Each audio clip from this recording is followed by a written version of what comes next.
Welcome back.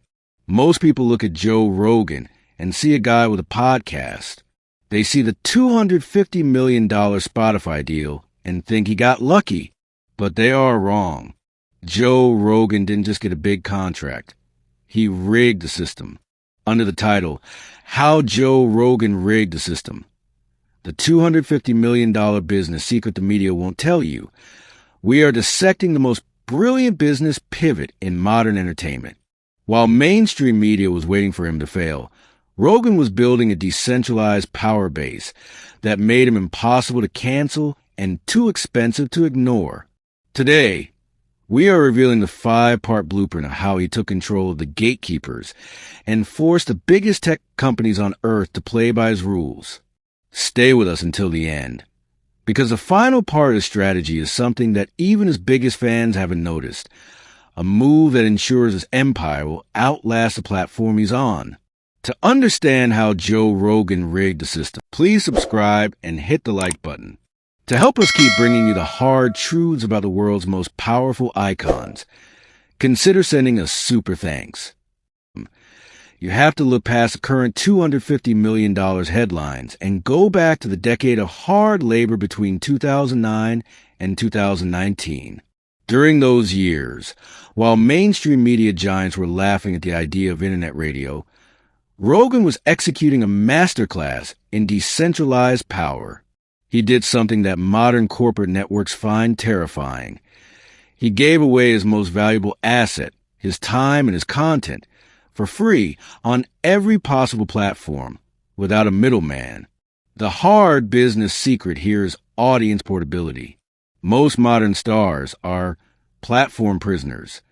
If a network executive at NBC or a moderator at YouTube decides they don't like your tone, your career can be erased with a single click.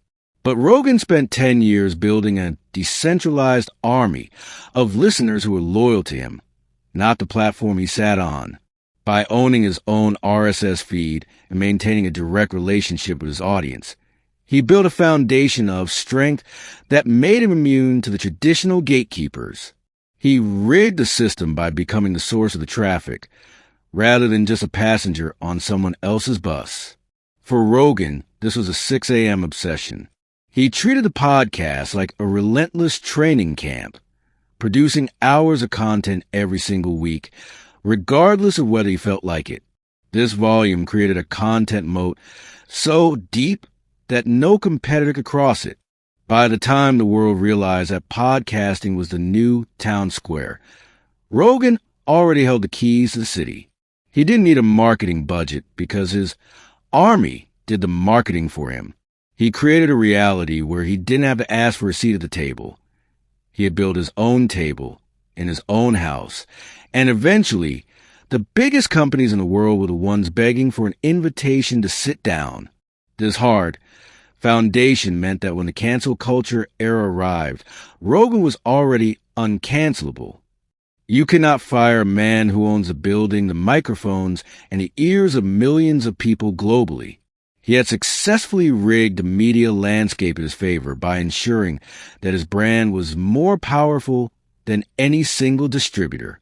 He was the first creator to prove that in the digital age, independence isn't just a lifestyle choice. It is the ultimate business leverage. This leverage was the exact weapon he used to walk into Spotify and demand a deal that would change the history of entertainment forever. Part 2. The Spotify chess move, the illusion of exclusivity. In 2020, the mainstream media reported that Joe Rogan had sold out for a $100 million exclusive deal with Spotify. They framed it as the end of his independence, a move into a corporate walled garden. But what the media failed to see was that this was a Trojan horse. Rogan didn't sign that deal to be a Spotify employee. He signed it to fund the next phase of his takeover.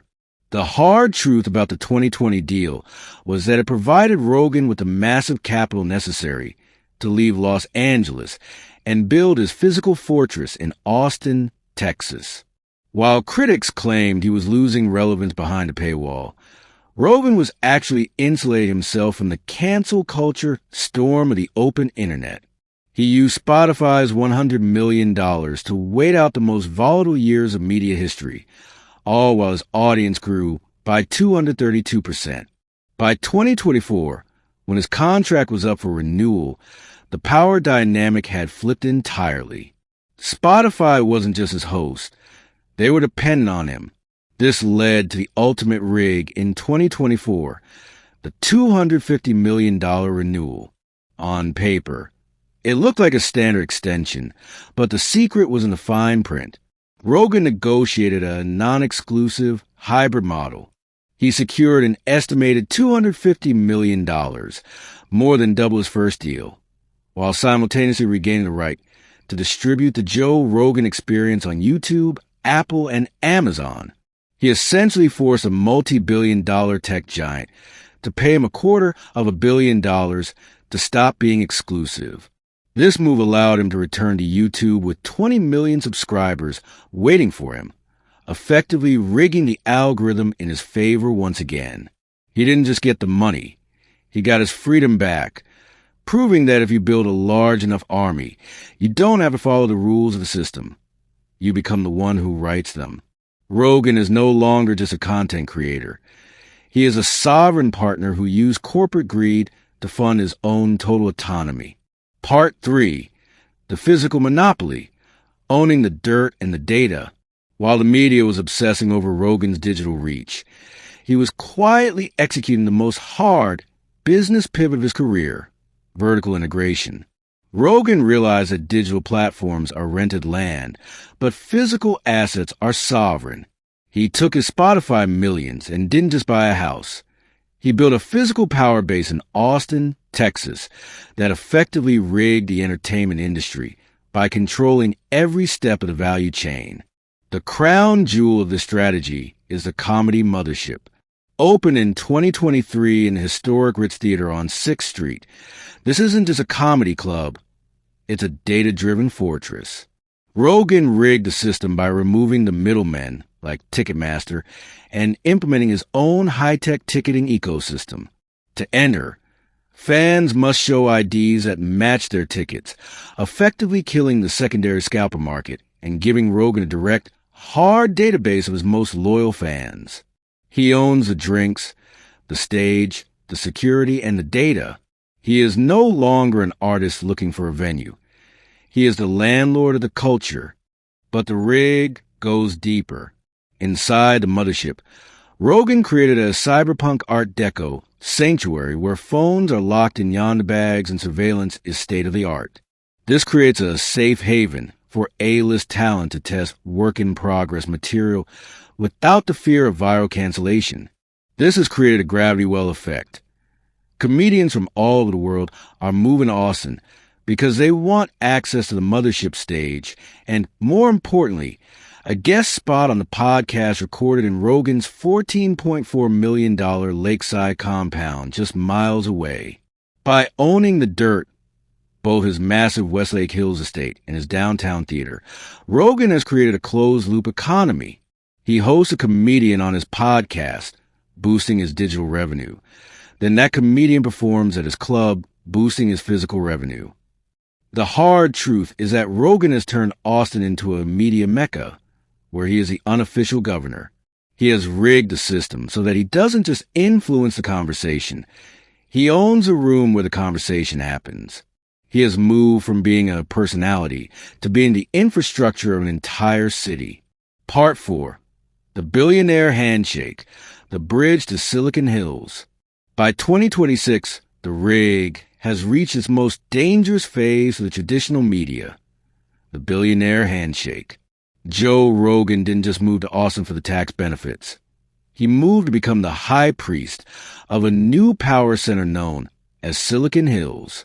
While the mainstream media in New York and D.C. were busy trying to deplatform him, the richest men on earth were busy booking flights to Austin to sit at his table. The hard business secret here is that Rogan has rigged the information pipeline. By hosting titans like Elon Musk, Mark Zuckerberg, and Peter Thiel, he has positioned himself as the primary gatekeeper for the tech elite. In the old world, a CEO would go on 60 Minutes or the New York Times to rehab their image. In the rigged world Rogan built, those platforms are irrelevant. If you want to reach the 18 to 35-year-old demographic, the most valuable consumers on the planet, you have to pass through Rogan Studio. This has created a network effect that money cannot buy. Because Rogan is friends with the people building the future, AI, space travel, neural implants, he has access to insider intelligence that puts him 5 moves ahead of any news network.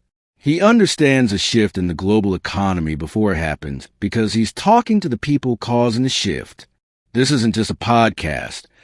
It's a shadow intelligence agency. Rogan has rigged the system by becoming the neutral ground, where billionaires and disruptors can speak without being edited by a corporate board. This handshake has turned Austin into a citadel of capital. When Rogan mentions a supplement, a book, or a piece of tech, it doesn't just trend. It creates a market shift. He has rigged the economy by becoming the ultimate trust proxy. People don't trust the news, but they trust a man who sits in a room for 3 hours and asks the questions they would ask. By aligning himself with the builders of the future, Rogan has ensured that his $250 million empire is backed by the most powerful allies in human history. He didn't just join the elite. He built a new version of the elite that is entirely dependent on his microphone. The final and most hard truth about Joe Rogan's $250 million empire is that it has reached a state of economic sovereignty. As we enter 2026, Rogan's estimated net worth has climbed toward the $250 million mark, with annual earnings peaking at roughly $140 million. This isn't just rich, this is uncancelable wealth. By diversifying his income across the UFC, his massive real estate portfolio, valued at over $150 million, and his stake in companies like Onnit, Rogan has rigged his life so that no single entity can ever pull the plug on his lifestyle. The business secret of the 2024 to 2026 era is that Rogan no longer works for the money. He works for the leverage. His $250 million Spotify renewal was a final checkmate because it broke the chains of exclusivity. In 2026, he is essentially being paid a king's ransom to exist on every platform simultaneously. He has rigged the math. His overhead remains remarkably low, just a few staff members in the studio, while his margins are some of the highest in the history of media. He is a one-man conglomerate with the reach of a broadcast network and the agility of a startup. But the real end game isn't the bank account. It's a legacy of independence. Rogan has built a citadel in Austin that serves as a blueprint for every creator in the world. He has proven that if you own your audience, own your physical assets, and maintain your 6 a.m. discipline, you become immune to the whims of the corporate elite. He didn't just play the media game. He built a new game, invited everyone to watch, and then charged the old system $250 million just for the right to broadcast it. Today, Joe Rogan stands as the most influential voice in the world because he refused to be bought in a way that silenced him. He was bought in a way that made him louder. The rig is complete. He has the money, he has the platform, and most importantly, he has the freedom to say exactly what he thinks. In the 21st century, that is the ultimate victory. Joe Rogan's story is the ultimate guide to modern power. He showed us that hard work and a rigged strategy are the only ways to stay truly independent in a world of corporate gatekeepers. Do you think Rogan's $250 million deal changed the world of podcasting forever? Or is he just a one-time phenomenon? Let us know in the comments below. We love breaking down these empires with you. If you enjoyed this 5-part deep dive, please subscribe and hit the like button.